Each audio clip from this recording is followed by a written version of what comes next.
Today we're going to do something that's it's going to cause a fight in the monkey household. I don't know how else to say this. It's going to there's going to be some screaming involved. I mean, I have a beautiful, wonderful, lovely Latin wife who likes loud. Not just her motorcycle, but this just loudness. And we're going to make her motorcycle today less loud.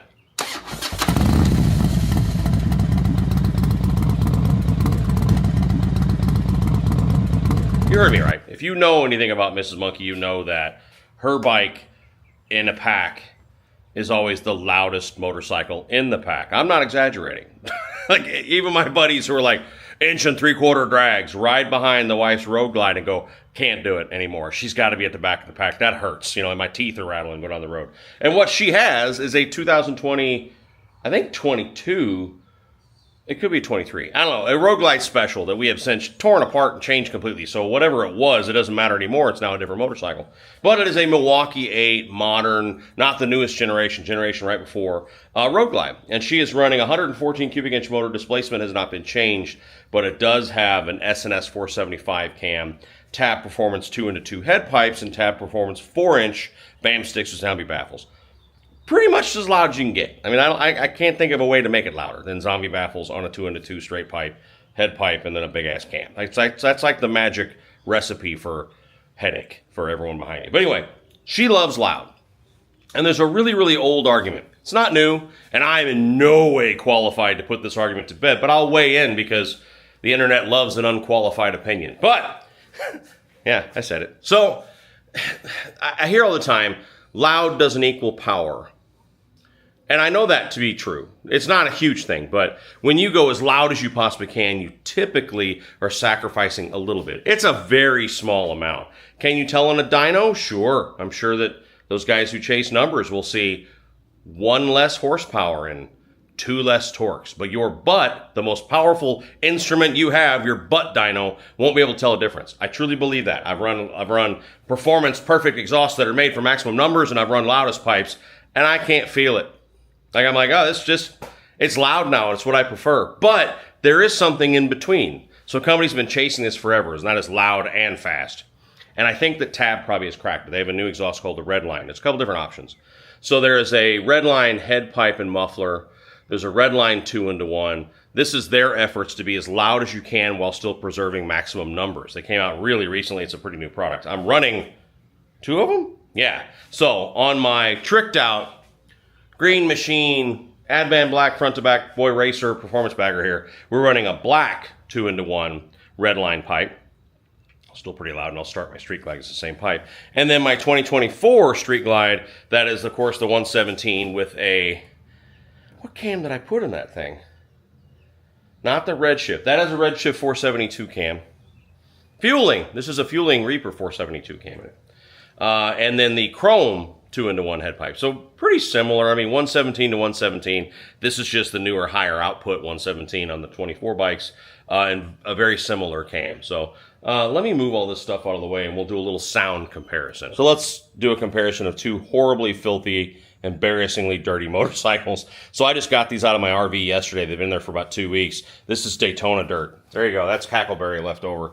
And pretty soon, I don't know what bikes are going to go to Leesburg, but there'll be a new set of dirt put on this one. This also has Daytona dirt. So now let's fire up the loud one. Again, 114 S&S 475, Tab 2-in-2, and then 4-inch BAM sticks with Zombie Baffles. This is maximum loudness.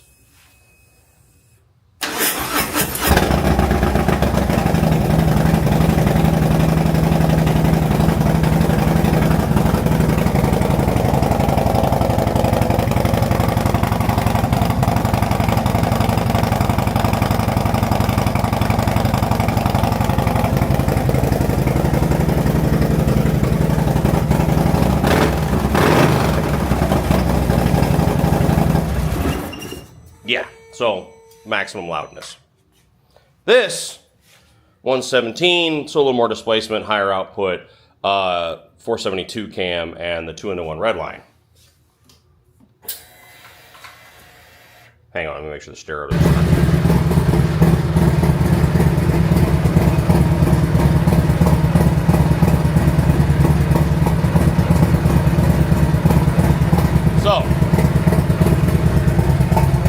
a different sound.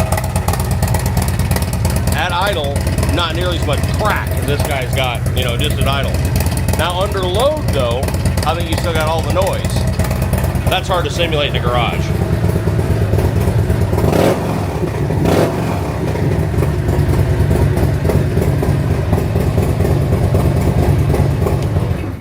And again, under load. Now that's not under load. What I mean by that is you're going 45 miles an hour in 5th gear.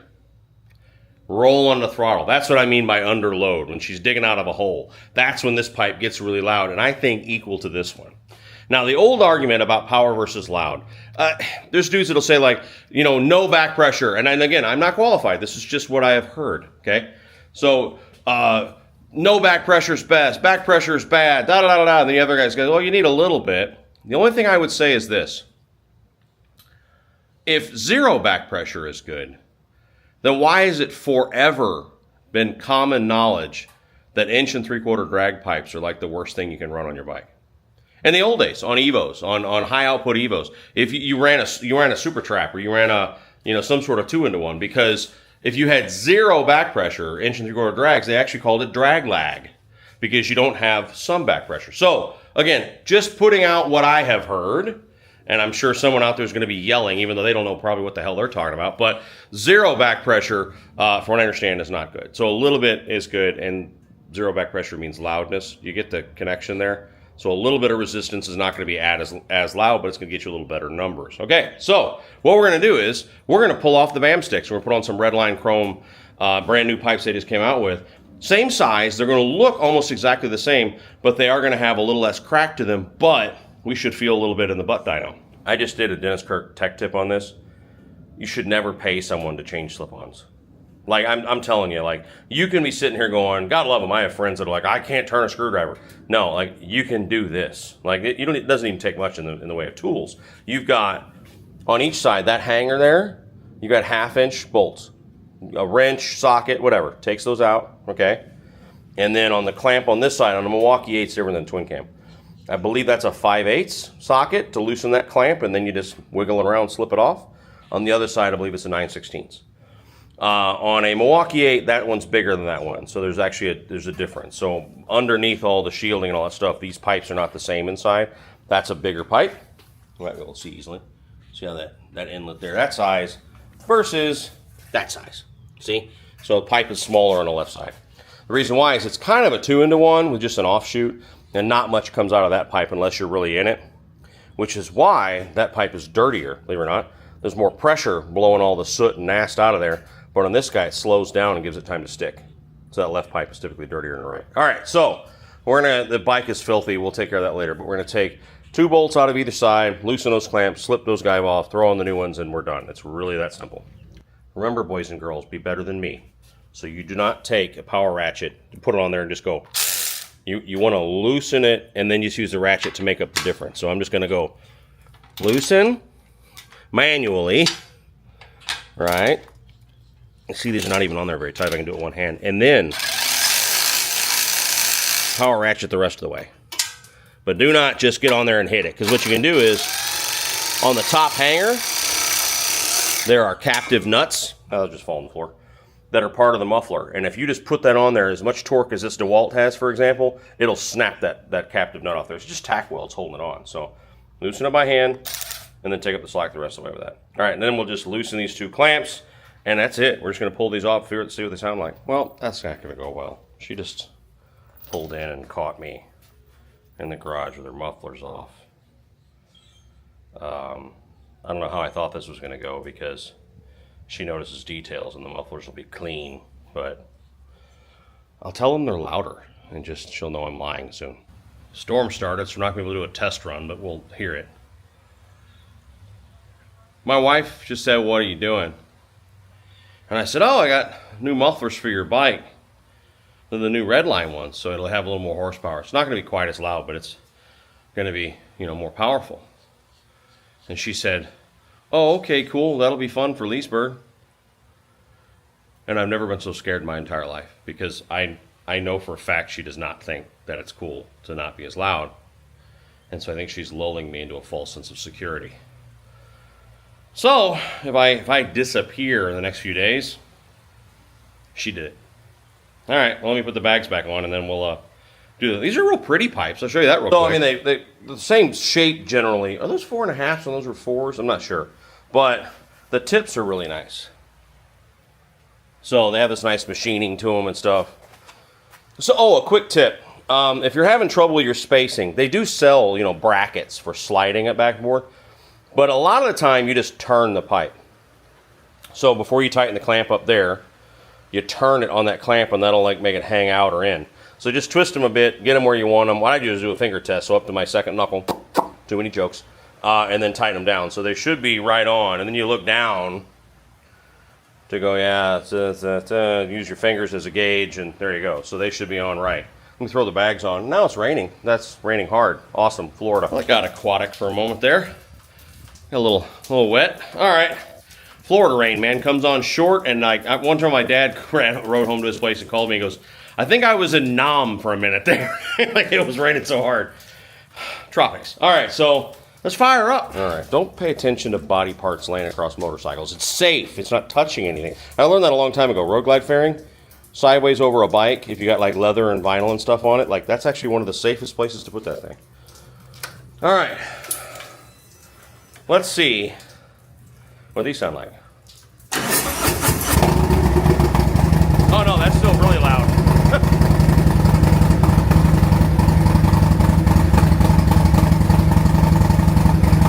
Again, it's a different tone.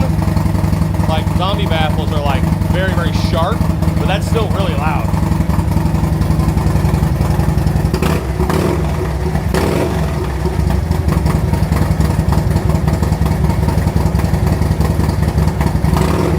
It's a lot deeper. The tone is a lot deeper.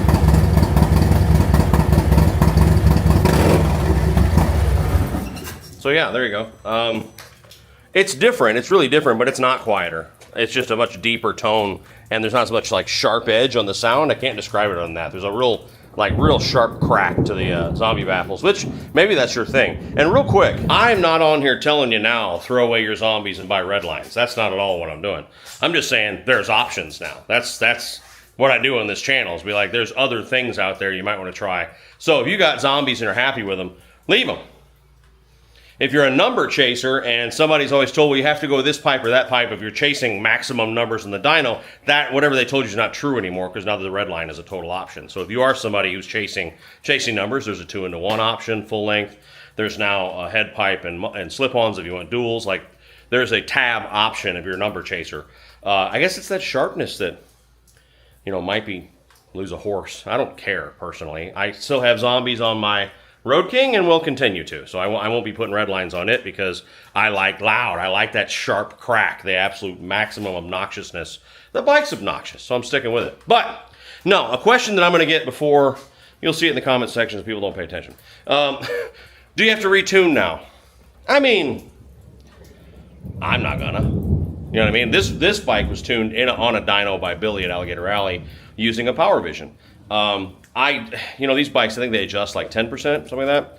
I don't think that the slip-ons alone are going to justify a full dyno tune. If you're somebody who wants to see the results, then you know what it was dynoed before, you can dyno it again. If that's your thing. If you're chasing maximum numbers, that's some dude's thing, I know. It's not mine. But could you re-dyno tune it? Sure.